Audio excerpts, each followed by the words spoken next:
We are recording live our first video. Janelle, you want to lead the way? Hello. Um, Welcome to Young Adult Catholics. This is a podcast for young adult Catholics. My name is Chanel.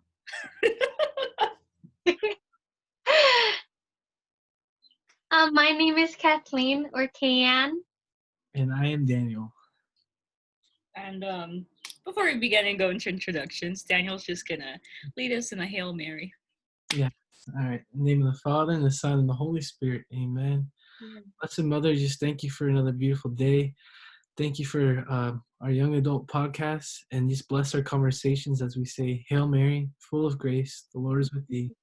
Blessed art thou amongst women, and blessed is the fruit of thy womb, Jesus. Holy Mary, Mother of God, Pray for us sinners, now and now at the and hour at the hour of our death. Amen. In the name of the Father, and the Son, and the Holy Spirit. Amen.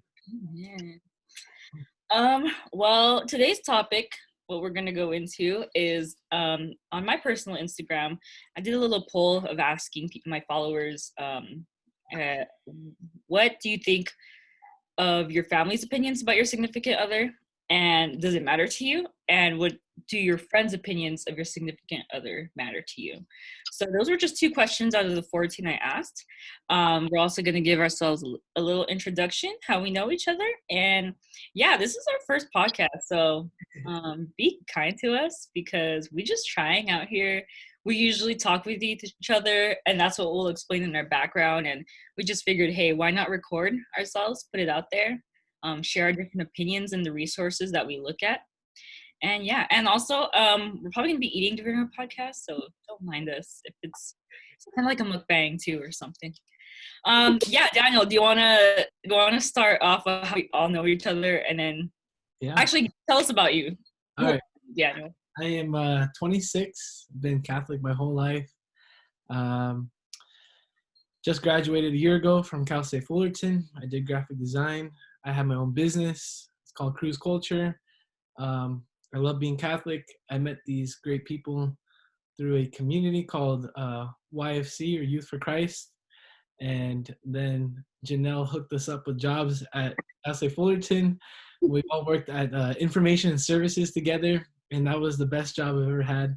It was so much fun, and we just have a lot of really, really great conversations about God and life, just about every day, or whenever we could, Monday through Thursday, Monday through Friday. And so that's how we met each other, and that's what inspired this podcast, is our conversations, and we figured why not share with the people we love and people who we don't know either. I just want to clarify though, our community is in the US, it's called CFCY Youth, and that's because Youth for Christ is trademarked here. But it's this ministry. It was started in the Philippines, but it's worldwide now, in the Middle East, here, really pretty much many countries that you wouldn't even think of have it. And so here in America, we call it CFC Youth because CFC is the family ministry that's called Couples for Christ. And then we were part of the youth portion. We were part of the youth portion of it. Now we're in the young adult portion of it, which is called SFC, Singles for Christ. That one's not trademarked, so we can say SFC. But when it comes to the youth, CFCY. I'll just go ahead and talk a little bit about myself, and then I'll pass it on to Kian. But my name's Janelle. I am 24 years old. I am a registered nurse. Just graduated from Cal State Fullerton as well in 2019. Again, I know Kian and Daniel from all our time in ministry, and then we all worked together, and I loved it. It was my favorite job, and I was actually my first job, because we would just have really cool discussions in the back room, such as like, what would you do if your child ended up having same-sex attraction? And it was just like our different opinions. So I look forward to doing this just because we already talk about this stuff, so why not record it? All right, passing it to Anne. Hi everyone, my name's Kayan. It's short for Kathleen Ann, in case y'all are curious why it's Kayan. So I also graduated from Cal State Fullerton last year in 2019 with these 2 amazing Catholics right here. And as he said, we all used to work together at the same job at Fullerton and the TSU, the TSU, the Titan Student Union. And after graduation, I decided to go into grad school. I'm pursuing a master's in social work right now at USC. It's been amazing.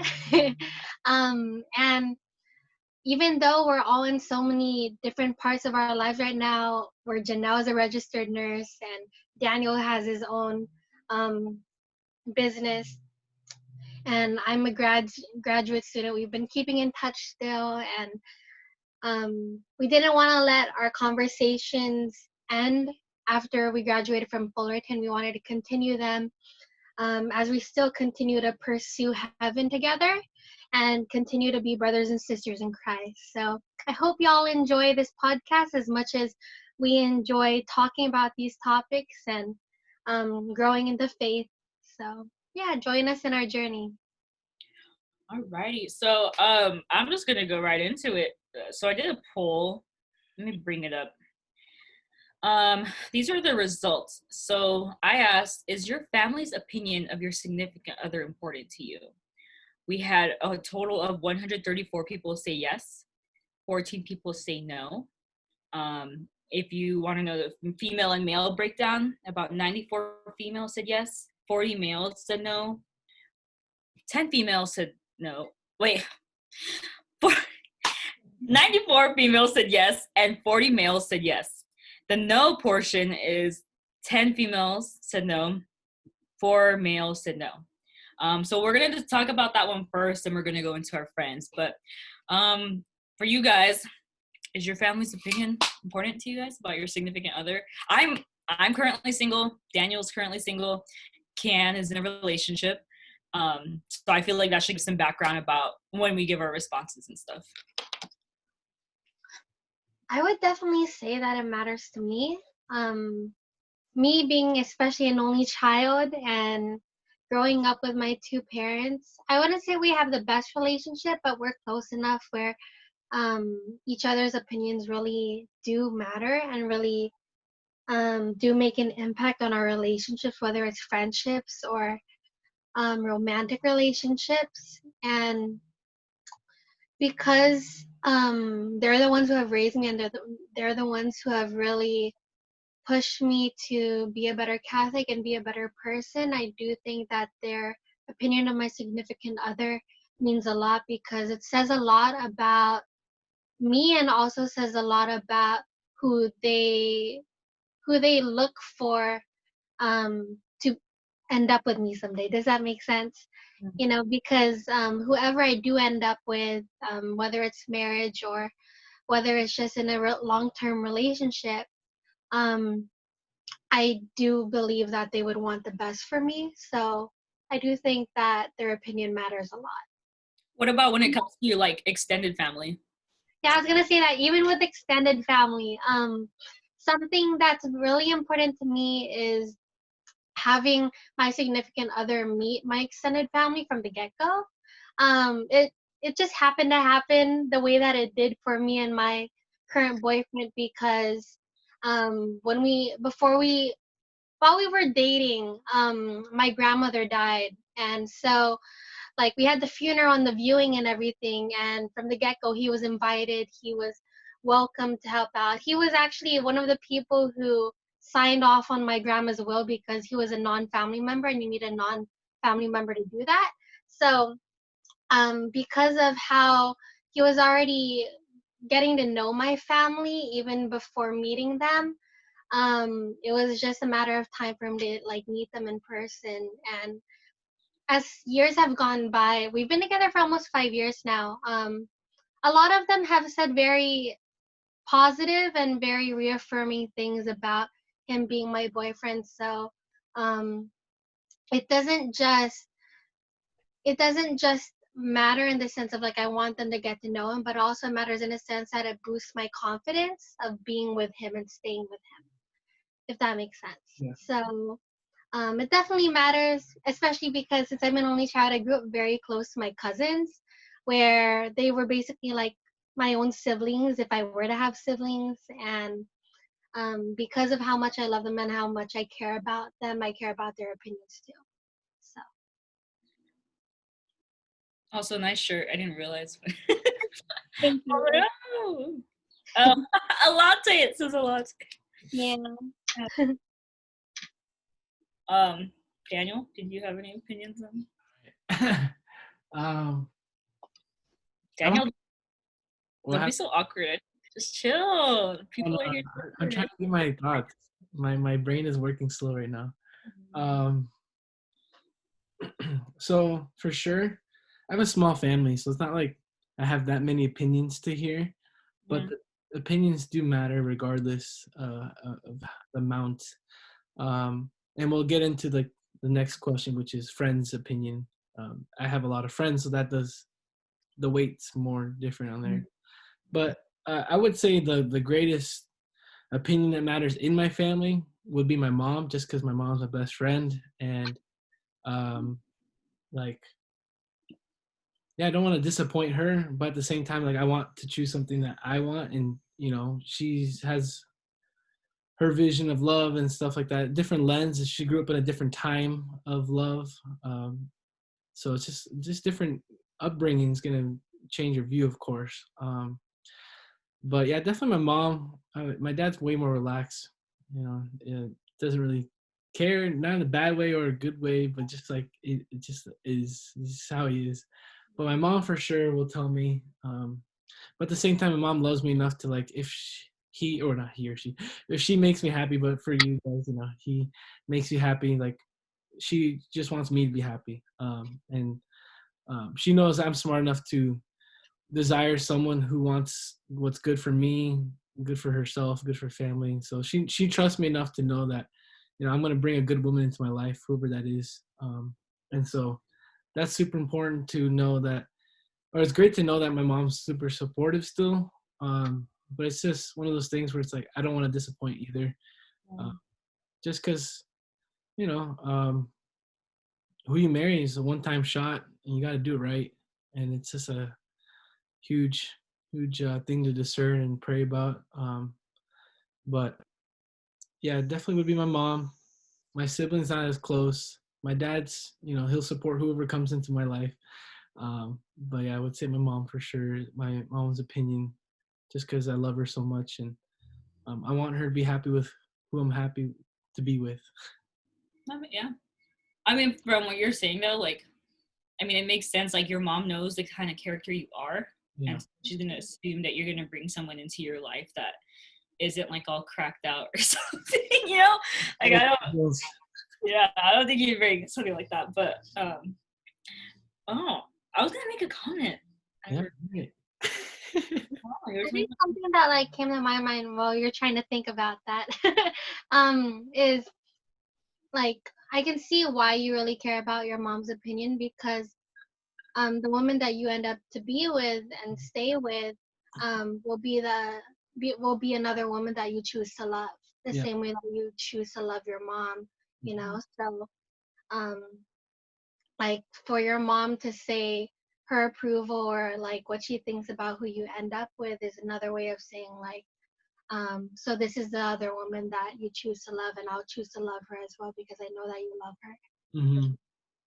Yeah, exactly. That's the best way to put it, honestly. I was gonna kind of laugh at your part where you marry is like a one-time thing. Not for us Catholics, but like I mean, there's people who like around their fifth marriage. Joe Exotic, for example, I don't know how many marriages this guy has.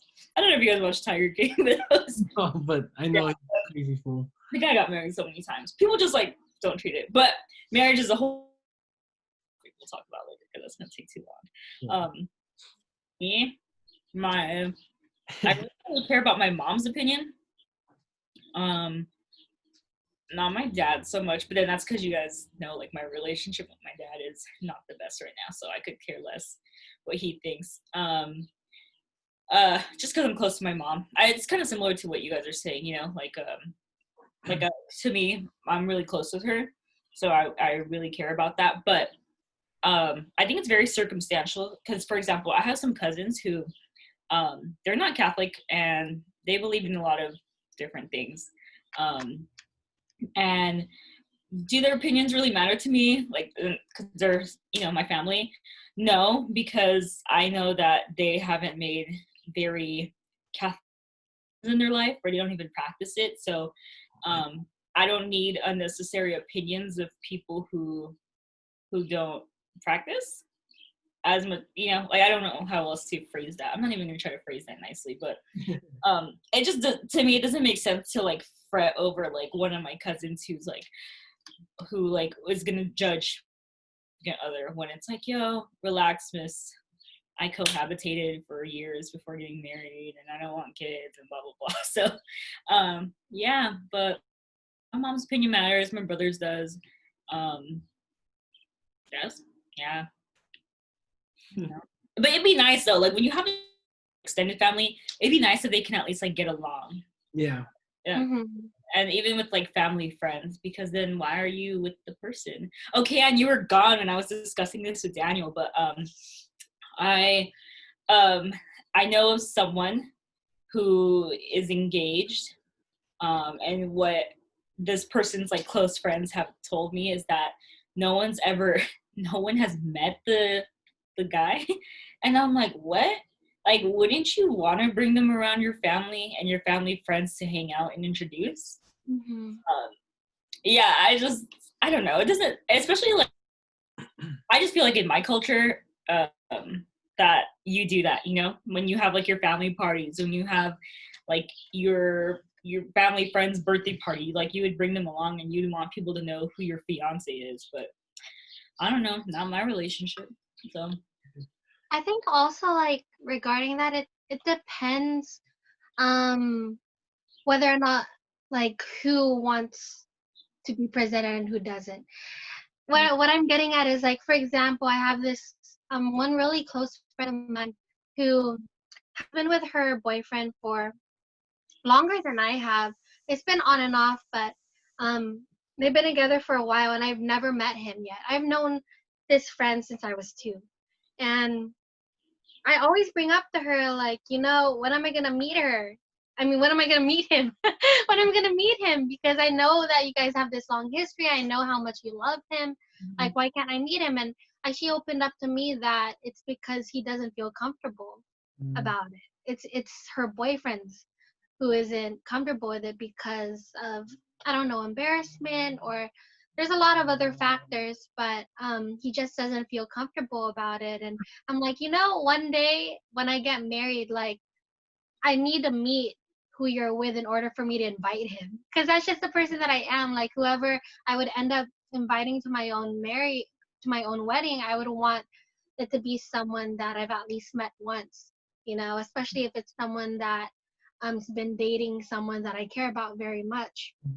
So I think it also depends on like who has the desire to not be presented to the family, I think.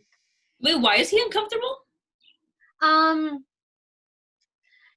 think it has to do with his past, and just one thing has to do with maybe just being from a very different cultural background, because sometimes race has to do with it, or sometimes just like the culture has to do with it, where like you come from a different family dynamic that it's not as commonly embraced, I guess. I don't know, I don't want to say too much because of confidentiality for my friend, but it has to do with personal reasons. And no matter how many times that she's brought it up to him, he just doesn't feel comfortable. He says like, okay, yeah, eventually, yeah, I will. But like as years pass by, as months pass by, like every time it's brought up, it becomes an issue. So then she ends up just disregarding it. But I do worry because I know that it's something that she cares about, and she knows it's something that her loved ones care about. So yeah, keep her in your prayers. But yeah.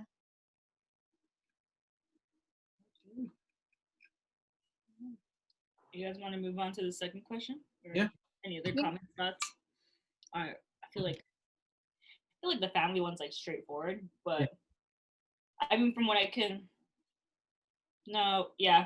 assume, those who answered the family's opinion the people who said no, I kind of like, some of them I know personally, and some of them I know are not close to their family, which makes sense why you wouldn't really care about their opinion. Like for me, like I don't care about my dad's, but I care about my mom's. Oh, this Tostino's is getting. Sorry. Okay. So, are your friends' opinions about your significant other important to you? So for yeses was 109 people, no was 31. The gender breakdown for yes female 73, for yes male 36, for no female 24, for no male 7. And one of the comments I got, which was actually pretty interesting, was so again, the question was, are your friends' opinions about your significant other important to you? This person responded, yes and no. Yes, it matters to a degree. Yes, like your friends' opinions matter to a degree, but also no, because the guy also deserves my own opinions and own perspectives on how he treats me, which makes sense because like your friends aren't dating your significant other. You're the one dating your significant other. So personally, I agree with that. What are your thoughts? What are your personal experiences? I'll go. So yeah, for sure. I think as I've gotten older, you know, I've been blessed to have a lot of friends, but then you realize, you know what, like it's great to have a lot of friends, but truly you're gonna have a small group of friends that like know you, love you, pray for you, like they know you inside and out. So before I used to want to please that big group, and like it was just in my mind, and now it's just like as long as I'm pleasing myself and my family and a small group that truly knows me, not pleasing in terms of like I'm meeting what they want, but more of like they can see myself, see them with me and me with them, and more of like that person will help me to get to heaven as I can help them get to heaven. So yeah, to me now it's just that small group of friends that like obviously you guys and other friends that I have that like I know you guys have the best interests for me, and you guys see that this person that's in my life wants what's best for me as well, and just on this path to push me, and I'm on the path to push them to just be great. Then that's all I need. But yeah, definitely, it's just like it's really easy to want to be a people pleaser and like satisfy everyone. Well, you know what? You're never gonna find the significant other that's gonna be like the perfect person that your tita or your tío is gonna be like, oh, I love them, and then because there's always gonna be someone who has something negative to say about someone in your life. So yeah, at this point right now, it's just I listen to those who I trust and those who have the best interests for me, who care about me the most, and that's what I value the most. And yeah, just listening to the people who love me the most, really, and the friend group that loves me the most. That's the best way to put it.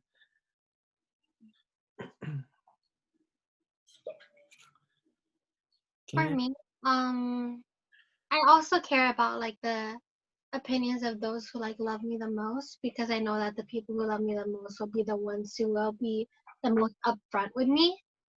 Because I don't want everything to always be sugar coated.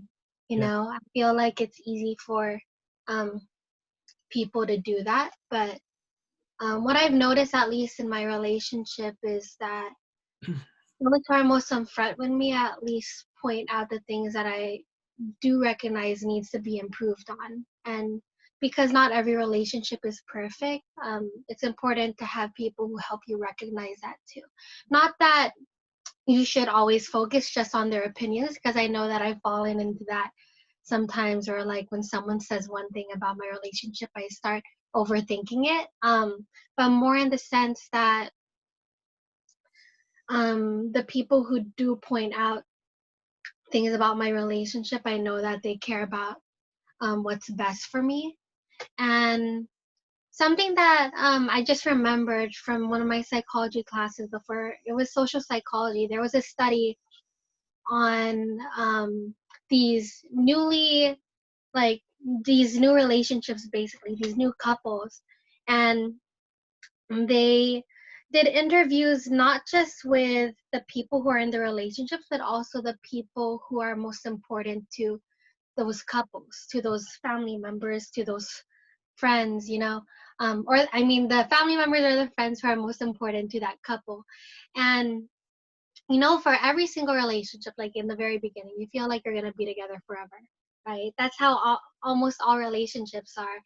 But in the interviews, like those friends and those families were very straight up and like said how long, because they were asked like, how long do you think they're gonna last? Like, how long do you think that relationship is gonna last? And then after a year later, they would interview them again, interview the couple again, and see like if they're still together or not, and to see basically how accurate it is of those people's opinions of the relationship.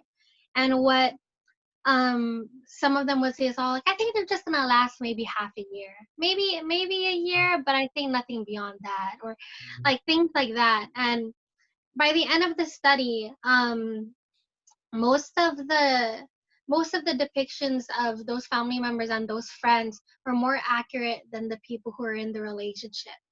And it's because the people in those relationships tend to have a blind eye Yeah. to what's really going on in the relationships, right? Because when you're an observer of the relationships, they see it from a perspective that may not easily be caught on by the people in the relationship. Um, so personally, that's one of the reasons why also I think that the opinions of my friends and family are important, um, because based on that study, that already tells me that because they look out for the best for me, they probably have somewhat of an accurate depiction of how long me and my relationship will last. Not that I should 100% depend on that, but it definitely has some impact. And also because, like, I know for me being in the relationship, like I want to please the friends of my significant other, Mm. because I know that my significant other cares about them and loves them too. And it got to the point where there was this one time when I was on this trip to San Diego with, it was literally my boyfriend and like six of his closest friends in his mechanical engineering program. And I would try to please them by like cracking up jokes or laughing super hard, because if anybody who knows me, like I laugh super hard and it makes people laugh too. And like I would try so hard, but I realized at the end of the trip that there was one friend that I guess I didn't please fully, and it was driving me crazy because I felt like I was so nice to her and I was doing my best because I know she was like the best friend of my significant other. But what I had to understand is like, I come from a very different background from her. She's not Catholic, and not just that she's not Catholic, but like we just don't have the exact same values, so there are gonna be some differences still. And I just had to come to the realization that like I can't please everybody, but I can still do my best by being me and like still loving the person that I'm with as much as I can. Um, So yeah, I feel like I went on a tangent, but um yeah, that's what I think. Oh. I think I had a vision of like I kind of feel like we're in the movie, aka we're in a relationship, me and my girlfriend, right? Just example. Like we're the characters in the movie, but our significant no, our family members, our friends are the ones at the movie theater watching us on the big screen. And so they can already kind of predict how the movie's gonna end, but the characters don't know what's gonna happen. And so that can happen with us where it's like, well, we don't know what's happened, but the people outside can already have an idea of how this movie's gonna end, aka the relationship might end, or it can continue to marriage. Um, Especially with parents or uncles and aunts who've already gone through that, where they've already been married and they've been through their own personal relationships, to see like the signs of like, all right, like you and your boyfriend and girlfriend, all right, that's what I used to do with my ex, and now we're not together anymore, so they can see the signs ahead of time. So they just have a better point of view. And then not even just from an uncle, aunt, or not even from our parents, but our friends who've have their own personal experiences in relationships, they can have the hindsight to see, like, they can observe and they can see, like, hey, like, this is not a good sign, and you're already in, like, only 2 months into your relationship and you guys are already fighting this much. Yeah, you guys gonna last another month at most. Like, I just think of it like a movie, movie goer, actual characters in the movie. We can just have a better vision and, like, view of the whole grand scheme of things. And yeah, love can be blinding at times. Yeah, for sure. Yeah, I was gonna say you can get totally blinded by love. It'd be funny if we made like that whole Cam, what you were saying, like that whole interview thing, like the Mhm. questionnaire whenever someone gets in a relationship. Hey everyone, fill this out. We're gonna revisit it in 6 months. Honestly, I've been wanting to do that. There's times that I'm like, oh my gosh, if only I could do this with one of my friends or one of my cousins, so that they could just see how wrong they are sometimes. But sometimes that's my own pride. But yeah. I mean, we could be pretty ballsy and put that out there. Hey, if y'all really want to test your relationship, why don't you get your friends and family to fill out this questionnaire about your relationship right now? I think it's scary if they did it to you, man. I would you want to know the answers? Like, gosh, that'd be scary. I think I wouldn't want to know the names. Oh, Well, but maybe the number. yeah. Oh, 18 months. I'm like, all right, well, that's probably my mom. You can just start guessing. I just feel like if you're so secure and you know that person is like your vocation, like your future spouse, I feel like those questionnaires wouldn't matter. Yeah. However, I feel like those who would take the questionnaire seriously, results, would be people that are already having like a hint of Yeah. hesitancy with the person or doubt. So I don't know, I think it'd be good. I think going off of that, that's good. I think it has nothing but good, because either it'll affirm or it'll affirm in both ways. Affirm of, like, this is who your vocation is, who you should be with, or affirm of, like, I already had doubts and this is just kind of adding to the doubts, and this should be a sign that this is just not going to work out. Yeah. So, Yeah, that's true. Because we'll probably talk about this in more episodes, but like, what do we talk about? Like, if you think you're settling, you probably are. Like, if that already crosses your mind. I think, yeah, but I mean, I don't know where. I gotta find, because I feel like people just quote that a lot. So cliche. yeah. I wanted to answer this real quick, friend. Yeah, Well, actually, no, you guys kind of got it. Like, I feel the same way. You can get blinded by love, and you would need your friends' opinions. I mean, I share the whole assurance thing. Man, I was gonna say something else, but I forgot. Oh, sorry, by the way, podcast people, I look like a zombie because I work nights. I actually, I'm so glad Kayan woke me up by calling me, or else I would have wasted this whole day sleeping in. What was I gonna say about friends' opinions? I have groups of close friends. Who, like, I mean, and if you want to really term it, like, I feel like I have bubbles of best friends. They don't, I don't know. I don't know how to describe it. They're just like people I really like and keep close to me, who know like my personal stuff. And for me, their opinions matter, the whole blind thing. But also because they just help me through. Because I overthink as a woman, like as women, I think we overthink a lot. When, as for men, it's like very straightforward. I mean, but that's the beauty of male and female, how we were created and like the different things that we feel. I think for me, I'm not gonna lie, you know what pisses me off? My friends who like have something to say about my significant other, but they don't say it. Yeah. Like in my previous relationship, I had some friends who had like some comments, but they were like, "Oh, I just didn't want to tell you." I'm like, "Excuse me," like, where I'm at a point in my life where I'm about to possibly be engaged and married to this person.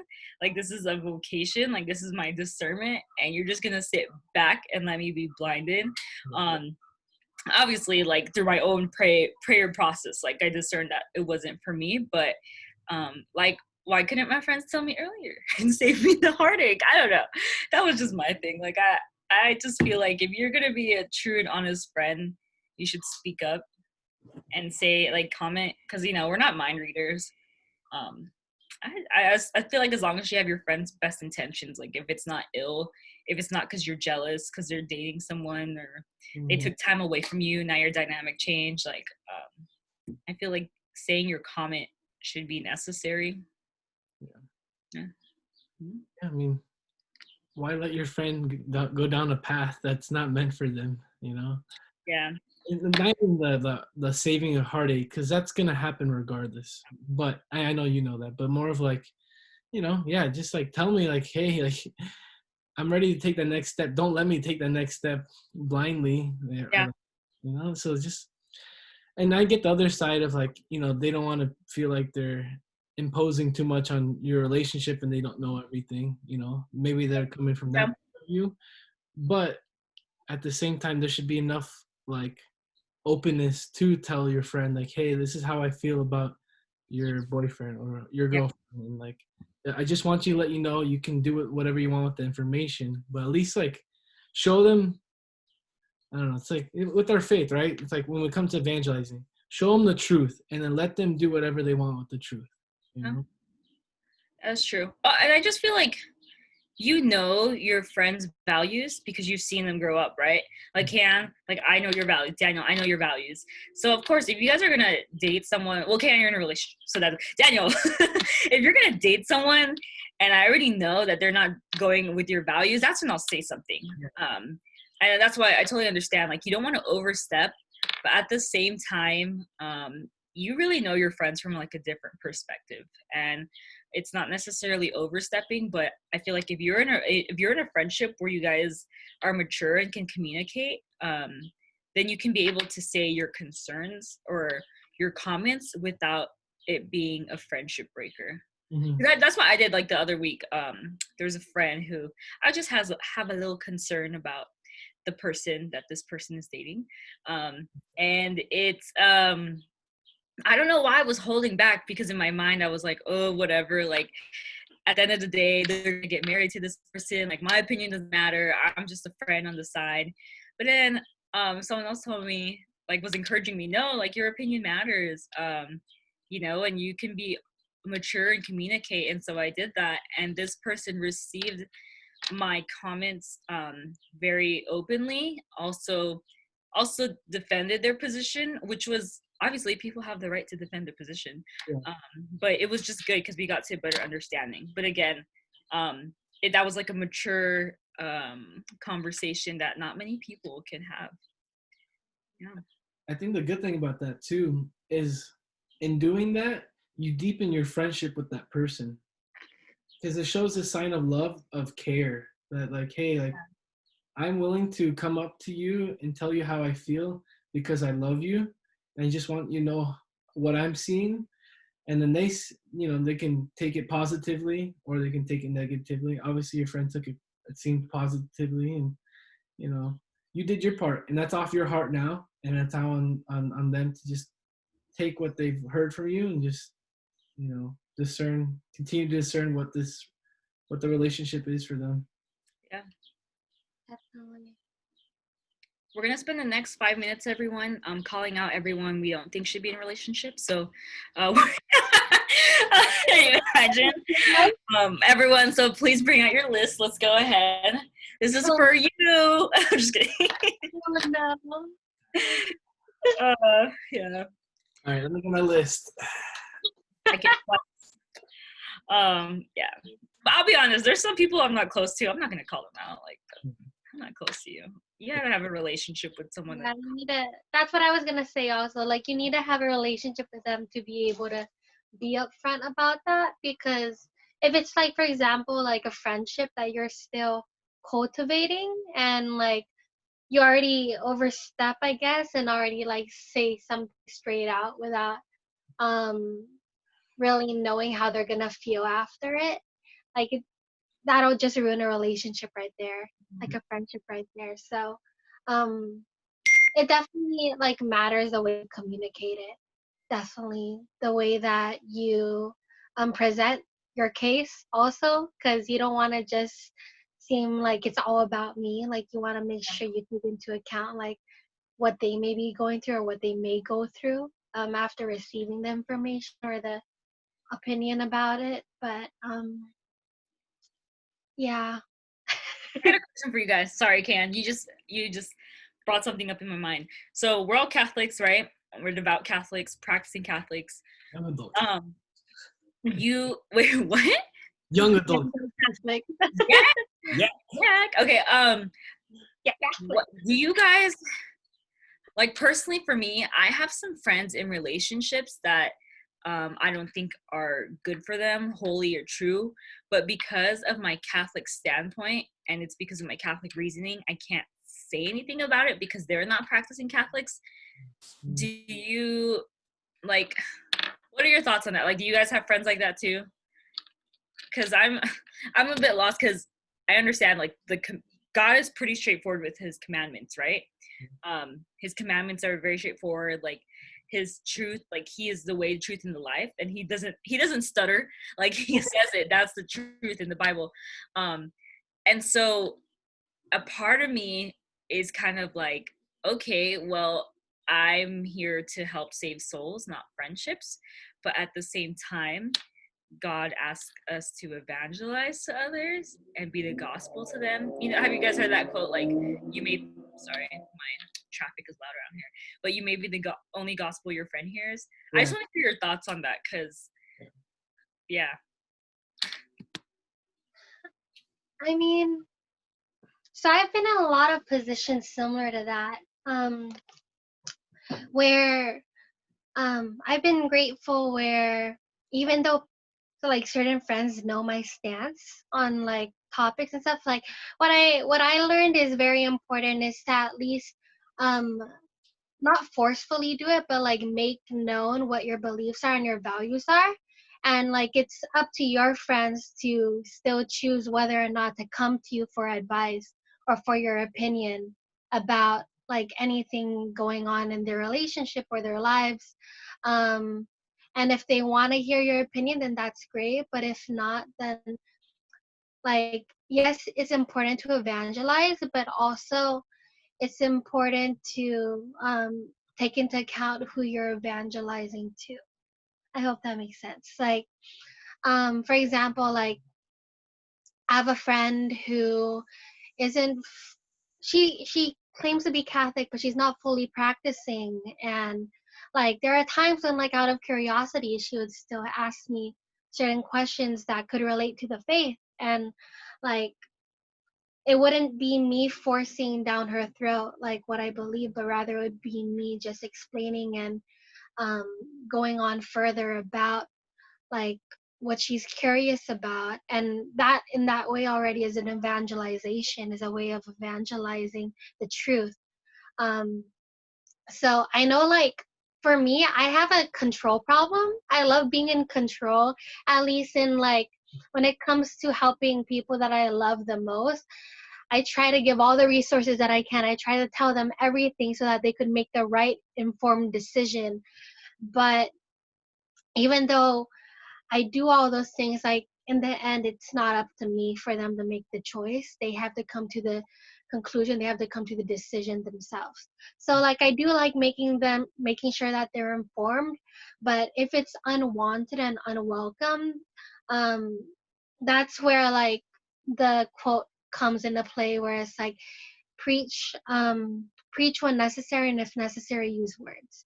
You know, that's where like the quote comes into terms of um, you may be the only Bible that they ever read.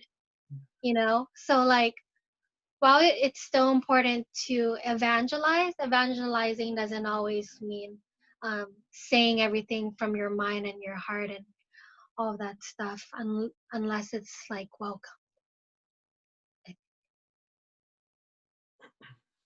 Yeah, going off of that, I thought of like there's a sports term. It's KYR, know your role, and then I thought of another one like know your relationship, and lastly, know your audience. So like know who you're talking to, know the relationship that you have with that person, and know your role in that relationship. Like whether it's a mentor, whether it's a brother or sister, and then know your audience in terms of like their faith. So really meet them where they are, And I just, when you were talking, Kay, I was thinking, like, you're saying you want to be in control and like really love and give the person you love all the necessary means to grow. And I immediately thought, how does God treat us? God, that's how he treats us. He wants to like love us, right? But he gives us the free will to choose to come to him or not. And so really all you can do, and this is just, I think, the best way you should approach it, is just live and be that example and love, and don't be pushy. Like, just by you being who you are, being a Christ-centered person, being a person of prayer and praying for that person conversion and whatever it is, praying that they see the truth, that's all you should do, and that's all you can do. Because I mean, we've had our own experiences in terms of evangelizing, and it's like with anything, right? Think about like a person that's coming to your front door trying to sell you knives. Like, you're just gonna like, no, sorry, and then close the door on them, right? No one wants to be sold anything. So especially religion's like super touchy for most people. They don't want to be like, oh, I don't care about Jesus, I don't care about God. So if you just treat them as a person and their personhood, and just love them as a friend, then you can start sprinkling Jesus here and there. But you first got to establish that friendship, build, and that takes years and times. And maybe you might not ever see it come to fruition in that friendship. But you know you did your part in terms of prayer, perseverance, and patience in that person's journey towards Christ, hopefully. So know your role in that relationship, know the relationship, know the audience, and treat them as Christ treats us, which is, yes, Christ wants the best for them, wants them to love Christ and Christ to love them. But you just got to be patient, and I just, that's how I am with my brother. I want him to come back to the faith, but I'm not going to be pushing, like, hey, bro, go to Sunday Mass. Like, you need to. Like, I'm not going to tell him that. I just pray that he comes back to the church, pray to St. Monica, and, just be that example of Christ, whether it's like, I'm not going to be pushy to my brother or any friends who've fallen away from the faith, but I'm going to talk about how good God's been in my life on my social media or stuff like that. And like, he'll see it, and maybe one day they'll be like, all right, why is my brother so happy all the time? Why is my brother always spending so much time on these retreats at church talking about God? Like, why? And then they'll start asking me questions, and that's where I can bring in Christ. Mhm. Yeah, I think you touched on like something very big, was the whole prayer thing, because that's really, at the end of the day, like it's only by the grace of God that we're able to do anything. Mm-hmm. And so yeah, prayer is very big. Keeping people in their in our prayers, like as they go in their relationships, especially because at the end of the day we just want to see them go to heaven. Yeah. I'd like to see all my friends go to heaven. But as Catholics, we know that we believe in hell and heaven, and so there's a narrow gate to get into heaven. I forgot what Bible verse that one is, but I think that's very prevalent. Matthew. I have to remember. I remember giving a talk on it, and I'm like, I know it's in Matthew. Yeah, Catholics, sorry. You gotta do better at memorizing our Bible verses, because I know so many, but I don't know where it is. With that being said, if we don't have any other comments, we're gonna wrap up our first episode, because we're gonna tackle more questions later on. But yeah, feel free, please, your thoughts, your comments. If you want to be a guest on our podcast, let us know. Yes.